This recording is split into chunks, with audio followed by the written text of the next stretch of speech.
Hello, ladies and gentlemen. Green Raven here. On the previous part, you may have heard my phone going off, and that would be the mythical leaf chick. And I've had a quick conversation with her in between pauses.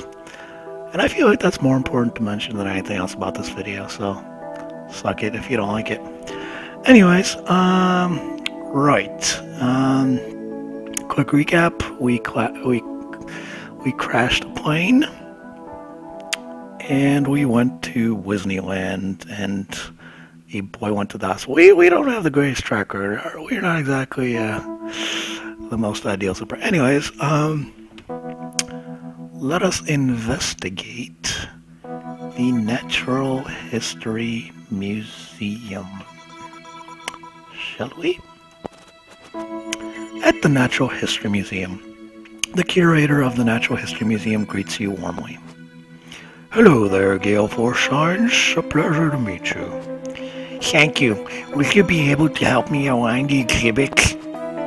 Most certainly. They are my pride and joy. I'm so lucky to work here. Well, he certainly seems to enjoy his job. What will you do now? Ask him to show you the model reconstructions of dinosaurs. Ask him to show you the large mammals section.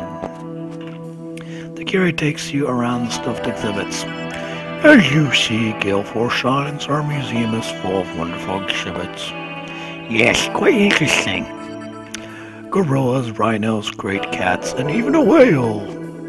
You examine them all with interest. Two in particular catch your attention. One of the tigers has dried blood on his claws. Ooh. But is it animal or human? And how long has he been here? Oh yes, that's right. We had to move the elephant into the ground floor private exhibit rooms yesterday for cleaning. So, Gale Forsyth, what will you do now? Pursue my investigations with these exhibits. The curator's mildly amused at your suggestion that his stuffed animals could have... Hey! Our psychic powers allows us to levitate objects. Who says that a supervillain doesn't have that exact power, huh? I see, the elephant stepped off his pedestal and told his cleaner, excuse me, won't you? I'm just off for a stroll off there. Hey, what did I just say about our psychic powers, dude? Don't make me slap you with a dildo. I'll levitate and right across your face, dude. Right across your face. I didn't say that. And you think the tiger saw my pass right through its glass case, came downstairs, but through the crowds who didn't notice anything odd, left for a morning in Auburn Park and then returned at lunchtime. It was just... I thought you superhero types were supposed to be bright. Hey, what did I say about psychic powers, dude? Don't make you slap you with the dildo. You feel a little foolish. What? No, you will not feel foolish. We have telekinetic powers. That is our thing. Who says those damn animals couldn't have been levitated? You damn buffoon. Fine. Whatever. Try somewhere else. You change back into your street clothes and set off. Beep, beep, beep, beep, beep, beep, beep, beep. Oh, Gary, where am I going?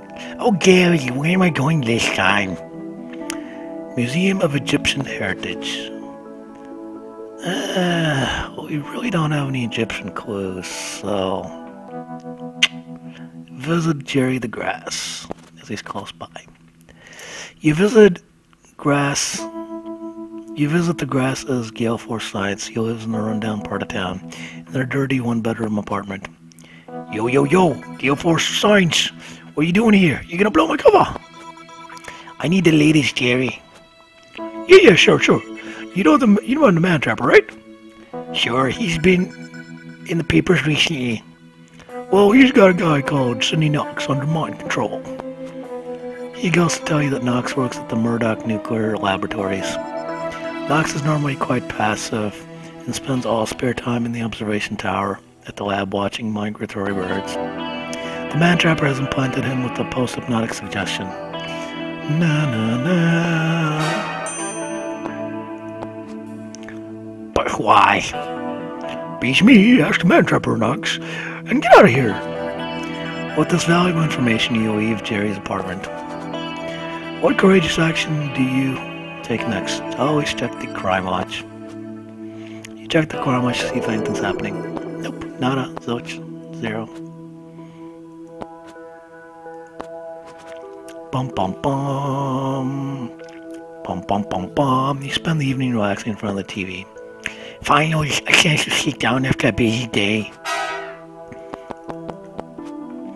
You enjoy a good night's sleep. In the park, in the morning, you set off for a stroll. Crime watch again. As you wander through the park, the beeping from your wrist signifies the start of your busiest day yet. Murdoch nuclear rabbit. Oh, good thing we got that. Haha. You gulp. Atomic weapon experiments are conducted at the Murdoch laboratories. I better go get to Murdoch labs without delay. This sounds like a very serious incident. At Murdoch Labs, panic is in the air when you arrive. Gale for science, thank goodness you're here. What seems to be the problem, Director? It's Sidney Knox. He's tested our latest radiation experiments on himself. A series of controlled radiation experiments were being conducted on animals to help determine the effects of nuclear explosion, with startling results. What kind of experiments, Doctor? We discovered certain radiation increases animals' intelligence. We produced a dog that can quote Shakespeare. That does sound very... And a chimpanzee. Wow, she could play a mean game of dig dug. Beat me every time. Professor, please, Sidney Knox. The professor goes on to explain that they speculated that similar experiments on humans would have produced much more dramatic results. This theory has now been proven to be true. Sidney Knox, one of the research assistants, had crept into the radiation chamber that morning and subjected themselves to gamma rays. His brain is not twice its normal size and has the ability to manipulate... We have that too, motherfucker! But there's an unforeseen side effect. Sidney Knox, normally a peaceful individual, has developed a destructive streak. His powers enable him to will the radiation emitter to implode and destroy itself. If he was anywhere near the nuclear reactor, I must find Sidney Knox. Destruction of the reactor would mean disaster on a grand scale for Titan City. No one knows where he is now, but the reactor must be protected at all costs. Aha! Aha! Aha! We do have a clue. Sidney Knox often enjoys viewing migratory birds from the observation tower. No. Sidney Knox. Now you remember, he's under the man-trapper's control. You recall that Sidney likes to spend his spare time watching migratory birds. He was using an observation tower at his lab to do so. But can you find him in time? Excuse me, do you know what the observation tower is? This is vital and important. Certainly, just over there up the stairs. Hoping that this may lead you to the mutant, you rush up to the room at the very top. There, standing out the window at the huge reactor structure, is a man in a white coat with a bloated head the size of a pumpkin. You creep up behind him, deliver a blow to the back of the neck. Hey, come on, wait. I thought we'd engage in a psychic duel power. Oh, this is lame. Opportunity knock. When Sidney knocks unconscious, secure him downstairs to the waiting scientists. You can only hope that they find a way to either curing him or taming his destructive urges. Though you do not realize it, you have saved perhaps the whole of Titan City from a deadly threat by capturing Sidney Knox. In appreciation of you saving your laboratories, the scientists bring you a small pen-like device. Please take this as a gift from us, Gale Force Science. What is this? It looks like some kind of sonic-powered screwdriver. Doctor of reference. No, that would be ridiculous. It's called a circuit jammer. One of our juniors made it in their spare time. Intriguing, but why give it to me? Well, in layman's terms, it shuts down circuitry. Any machine or villains relying on machinery will be rendered useless. Fantastic. That would be quite an ace up my sleeve against the titanium cyborg. Oh, yes, yes. The director beams with pride, clearly thrilled that the Institute has been able to help Gale Force Science. Whoever invented this will have quite a tale to tell. Thank you for the gift, citizen. It just might come in handy. You leave Murdoch Laboratories, donning your disguise to blend in. Back to the city. 2nd Avenue, you see a crowd huddled around a shop window and you step up to see what is going on. It's an electrical shop and the people are staring at a television in the center of the window. A news flash is being reported by an announcer. You cannot hear what is being said, but you recognize the face on the photograph which appears briefly on the screen. It's Giorgio Schultz, better known as the Poisoner. What on earth is that pesky poison up to this time? Perhaps you'd better go down to the police headquarters and find out. You turn to go. No, we have a call. Jerry the Grass is notifying you of another crime. Just what I needed. Stanley swimming pool. You change into costume and prepare for more trouble. Well, police headquarters is more important. You arrive at the police headquarters and speak to Lieutenant Wojak, who seems to be quite distressed. What seems to be the problem, Lieutenant? It's the Poisoner. That fiend, what is he up to now? He's poisoning. We're trying to keep his threat a secret, but some fool reporter has leaked the story. He hands you the latest edition of the paper. Congratulations. Poisoner poisons populace, shrieks the latest banner. You read on. The Poisoner is demanding $1 million in unmarked notes by this evening, or else he says everyone in Titan City will suffer. You know the guy, Gale Force Science. He's a madman. Yes, and he's in cahoots with the boat. What can we do? 2 innocent people have died from poisoning. It was in their milk. Not even dairy goods are safe. Don't worry, Gale Force Science is on the case. Thank you, Gale Force Science. I don't like the Force to always rely on you, but we need your expertise. Where will you begin your search?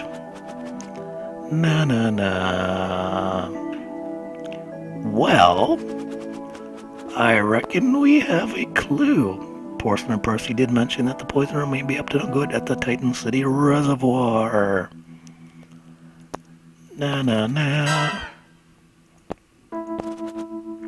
Luckily, you encountered Porcelain Percy, who gave you the lowdown on the Poisoner's latest scheme. Without delay, you head to the Titan City Reservoir. At the reservoir. When you arrive at the reservoir, you're surprised to find the office door unlocked. Inside, you find the reason why. The on-duty clerk is lying in the corner of the office, bound and gagged. You untie his hands and take the gag from his mouth. Gale Force Science, thank goodness you're here. Let me help you. Forget me. Get to the pump house. The Poisoner is going to poison the water supply. You rush to the pump house and fling back the door. A wild-haired man is leaning over a network of pipes, studying the valves. In his hand, he holds a vial of liquid. As you enter, he wheels around. An evil grin greets you. Hemph, Gale Force Science, so you think you follow my plan? Well, hold your ground. He waves around the sinister-looking vial at you menacingly. You're quite sure that whatever's inside, it's not good. See this vial? Step on that closer and I'll pour down a snack, yeah. You can't. Oh, but I can. Within the hour, my poison will flow out in every tap in Titan City. Well, we do have psychic powers. You must stop the poison before I carry them. I will attempt to use my psi powers. Dropping your hands to your sides in a motion of apparent submission, you concentrate on the Poisoner. His hand moves to take the stopper off the veil of poison. He raises it up and starts to tip it. You concentrate harder. Oh, no. What's the matter, Poisoner? Aren't you thirsty all of a sudden? Oh, shit. The terrified Poisoner brings the vial closer to his mouth against his will. Wait, Gale, 4 signs, please. This chemical is lethal. Hemp fever, you say? You force him to bring the vial closer to his lips. He pleads with you for mercy, and you agree to will him to smash the vial only if he tells you what he knows about fear. Alright, you Tatashkis are arranging a meeting soon, but they didn't invite me. Aww, you poor schmub. Keep talking, poisoner. You seem mighty thirsty to me. Okay. Location of the meeting is known by a man with a gold watch. Oh shit, he was murdered. This sounds like some sort of crucial information. The location of fear meeting is known by a man with a gold watch. Who's deaded now? Na na na. Na na na. Yeah.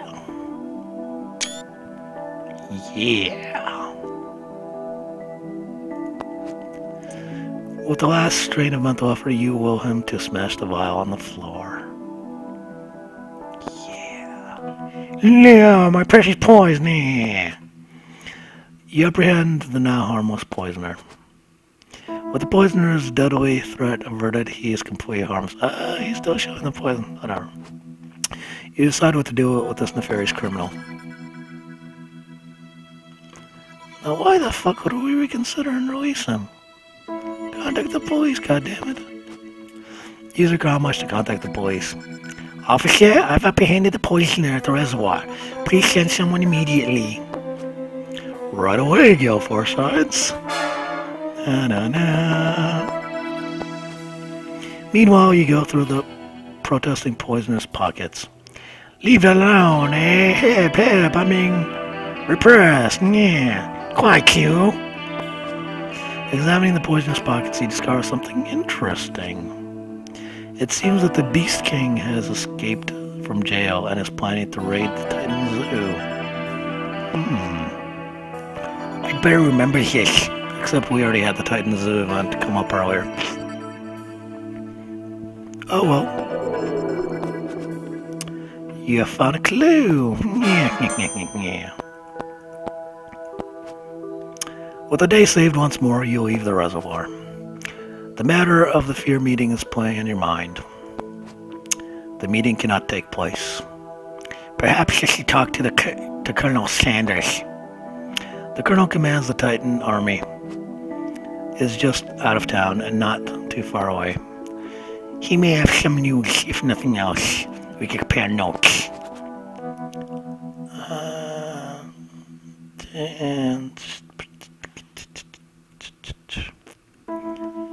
Let's go to the pool. Stanley Pool. The doorman rushes you in the main pool where the pool is.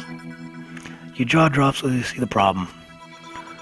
The pool is frozen solid. Shivering swimmers stare incredibly at the block of ice that moments before they were swimming in. Oh no, those girls! They're trapped in the ice. Their cries for help are getting weaker by the minute. Time for Gale science to spring into action.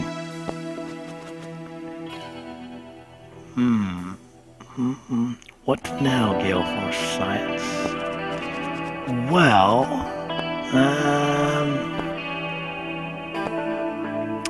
well, I mean, we do know that Sylvia Frost is the Ice Queen.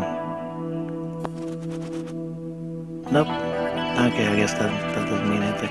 I've never been down this route before, so no. Right, melt the ice with my mind. No. You focus on the ground, on the ice around the two swimmers. A puddle of water appears around them. The ice is melting. The mental effort is strenuous, but you manage to free the two girls. Na. Phew, that was exhausting. Considerably spent, you decide against attempting to melt the entire pool, and people are coming in and may have to pause and mute.